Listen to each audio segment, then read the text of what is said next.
In the year 69 BC, before history learned to write her name, the gods whispered it. In Alexandria, Egypt, Cleopatra VII was born. She wasn't just a princess of the Ptolemaic dynasty. She was the final echo of divine Egypt. To the priests of the Nile, she was more than mortal.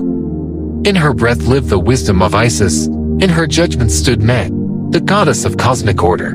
And in her radiance shone Hathor, the goddess of beauty and power. From her earliest years, Cleopatra wasn't playing with dolls.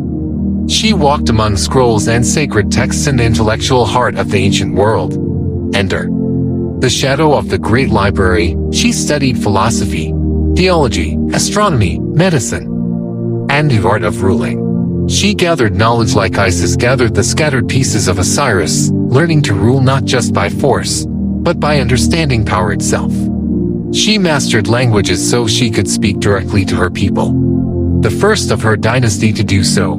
At 18, she ascended the throne. This wasn't just a coronation. It was a restoration. To the people, she was the living embodiment of Nat, the force that held back chaos. While the growing power of Rome devoured kingdoms, Cleopatra stabilized Egypt's economy and protected its people. In 48 BC, Julius Caesar arrived in Alexandria expecting a puppet queen. Instead, he met Isis incarnate.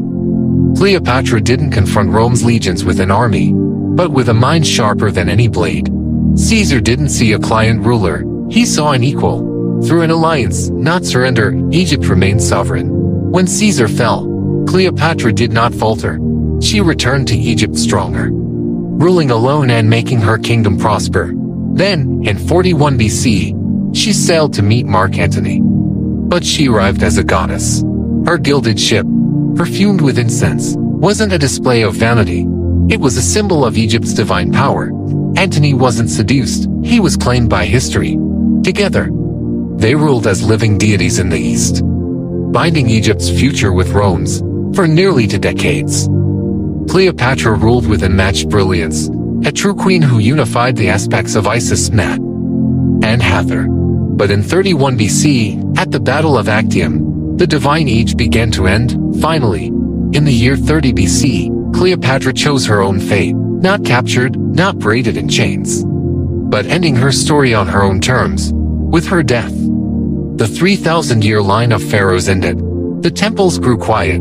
Egypt became a Roman province. After her, queens still ruled, but none ruled as a goddess made flesh. Cleopatra wasn't the last queen because Egypt ended. She was the last queen because the age of gods